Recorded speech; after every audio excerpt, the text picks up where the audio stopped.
Hello, welcome back to my channel. Just in case you're new here, my name is Kay and I make videos about happy planner planning and budget planning. Okay, first off, if I'm kind of whispering, that's because we have a full house here this morning and it's very early, so I don't want to wake anybody up. I have my daughter who is sleeping on the couch and my stepson who is in my husband's office, which is next to my office. We have a very, very small home, so we've just kind of stuffed them in wherever they will fit. Okay, so I was working on some financial planning this morning, and I thought I would hop on to share a little bit about what I'm doing.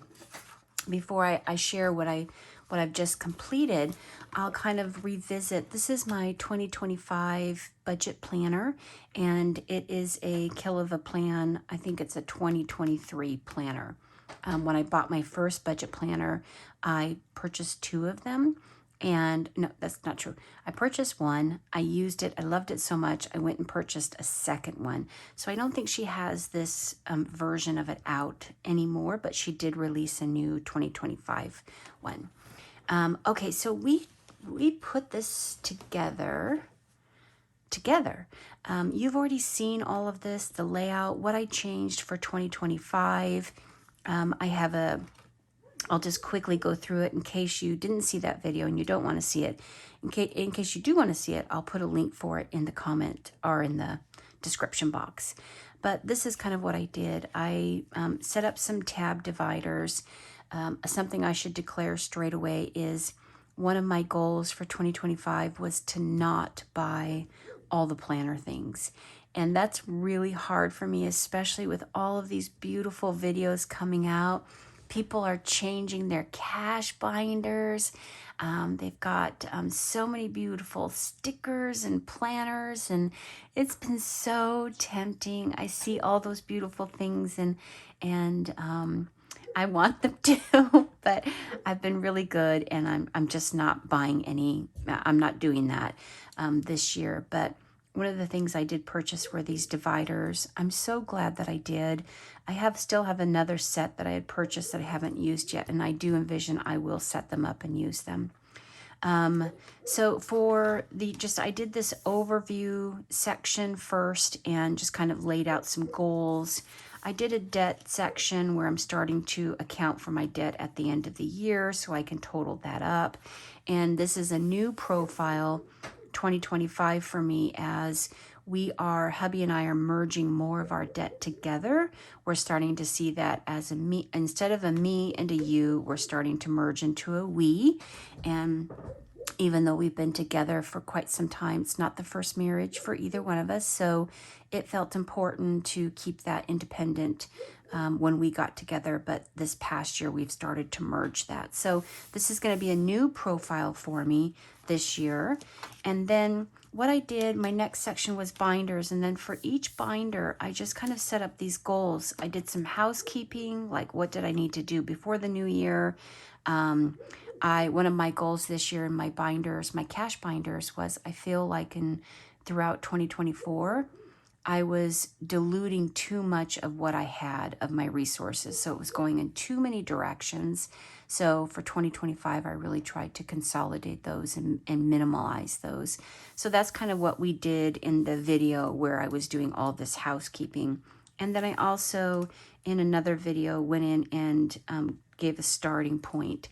Some of my cash binders are in and out. They're active binders, and some of them are for holiday savings or sinking funds, which is also an in and out type of activity. And then I do have savings. Long term, so looking at that, I haven't set up my worth yet, so I still need to do that. And then I have a monthly section where I did want to this year, something that I regretted last year is I didn't have some kind of overview page where I could see what I paid for that thing across a year. So I'll be using these pages in the planner for 2025. So that's kind of how I set up my 2025 planner. Now, what I've done after doing that is what I was working on this morning is, for me, I know what works is when I have real clarity on my goals, I know I'm more likely to achieve them. It's kind of the lack of clarity. So I have broken into my planner, you know, these goals broken down into the many steps. So please just know that what you're looking at here is what I just shared in that planner of the many steps, the housekeeping involved with that, what, you know, expenses were involved with a certain thing. So I have clarity with this, but I also wanted to make sure that I had the big picture. And that's what I was working on this morning. I wasn't intending to make a video on this. It was just a page I was making for my financial budget planner. But I thought maybe it would help somebody else too, you know, by sharing this. So for me, it was all about just kind of the big 2025 reset. What was I, you know, doing for the annual reset? And here is where I started to list some things. First of all, cheers. It's, you know, early morning, time for coffee. Oh, that's hot. Okay, so again, I'll link the video for when we establish all the details that's behind this in the previous video. But my first thing that I just kind of, just this morning, just kind of started to list them out. There wasn't a plan or anything. I just went to my financial planner and looked at those smaller goals and made these larger goals. So the first thing was, and this is reasonable to me, to my budget. I unfortunately, I wish I could be one of the budgeters that, you know, is able to pay off. I paid off 100K debt. No, I don't have that type of income. So I know this is a realistic goal for me. Is it easy to achieve to pay down debt $15,000 in 2025? Nope. That's going to take discipline and it's going to take a commitment. So that is a big goal for me. I will reduce my debt by $15,000. I know I can do this because I did it last year, and I'm not anticipating a change in income for 2025. I know I want to build my savings by 2.5K, $2,500. That's a goal. And you saw that again in the binder breakdown. And I know I need to save $600 more for dental. That will bring me at the end of 2025 to about $1,000. I anticipate having some big dental work. Will $1,000 cover it? Nope.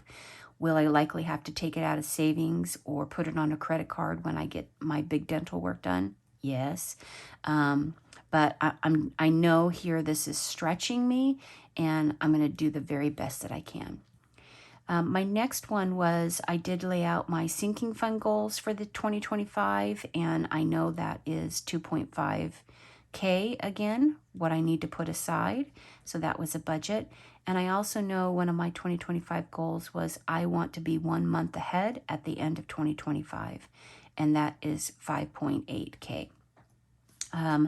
I have a regular contribution to my 401k. Just a minute, let me get right back to you. I need to get a tissue. Okay, sorry about that. I have a regular contribution to my 401k that's been ongoing, and in 2025, as long as I keep doing that, I'll be able to invest 9.6K into my 401k. And then I started to lay out some simplicity, just having a simple life, some simplicity goals.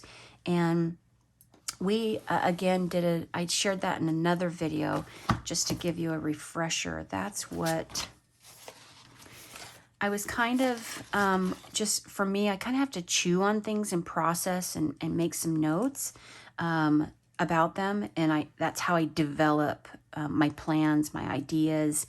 And this was an early one that we did together here on YouTube, is things I can stop buying, things I can start doing to save money in 2025. And then I also put together this other page of things I've already, after I kind of chewed on some of these ideas, things I'm already doing to save. And that includes making my own greeting cards, making my own veggie broth, and reducing paper towel use. And this is about $1,000. I know by living in a more simple way, my goal is in 2025 to save 2.5K. And I think I'm already halfway there, and I've got many more ideas of things I can try. And for me, once I write it down, if it goes in the planner, it's most likely to occur. If it doesn't go in the planner, it's probably least likely to occur. So this gets something that gets memorialized, stamped into the planner, because I know I'm still have to integrate more things into my life to make sure I hit that goal. And then down here, I just kind of looked at the 3 big strategies and making sure I'm covering them. So I know to build wealth, there's a few things that I can do. And the first one is to focus on reducing my debt. And this is just me kind of checking it off, saying, yep, that debt's going to go down. Will I be debt free? Nope, but it's going to go down. And the second thing is behaviors that I can do that will save me money. So it's either about making more, saving more, right? So that's something that I can control, behaviors I can change that will save me money. And for here, I put 2 things that I can do that will save me money, behaviors. Number 1 is look at my sinking funds. Sinking funds for me is a financial fitness behavior that, meaning this money doesn't go into savings. It's not something that I'm going to save. It's something I'm going to use, but it's a discipline to make sure I put it aside so I prevent myself from having to use my credit cards.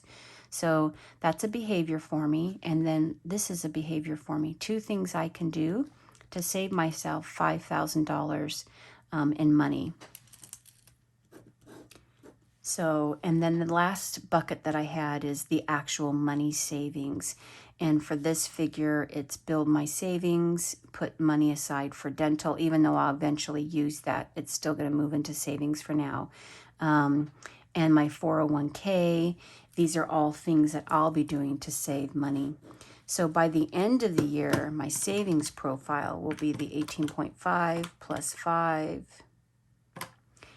equals 23.5K that will be in savings, and a debt will be 15K. So, whoops,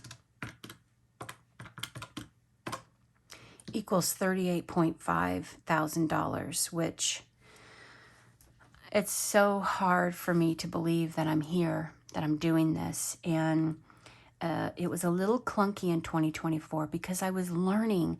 And that's the biggest thing I can share about my own experience with budgeting is it's a process, and it's not something that happens instantly and you make a lot of right steps, you make a lot of steps that set you back, but it's all part of the process. And I know I just had to stay committed to moving forward, right?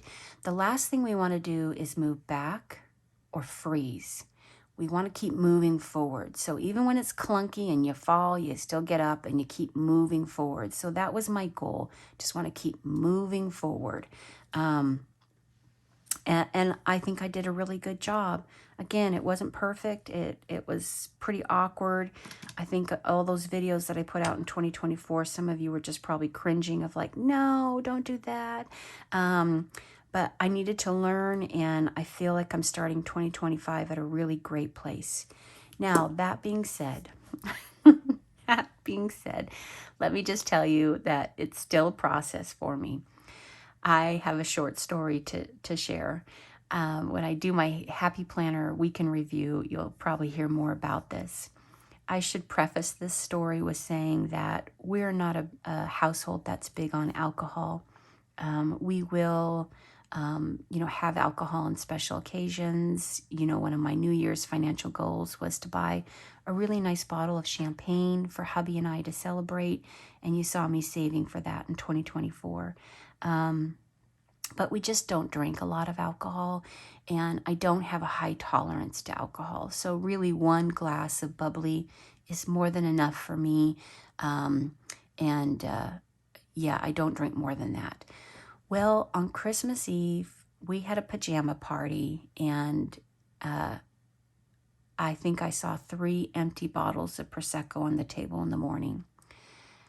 I don't think I've ever been drunk since, I don't know, it's been maybe I was a teenager. I was trashed, guys. I think hubby said I ended up having like 3 or 4 glasses of Prosecco across the night. And it's so embarrassing to share this. This is what I remember. I remember hubby putting me to bed and saying, okay, I think it's time for you to go to bed. I remember getting in bed. I remember scrolling on TikTok.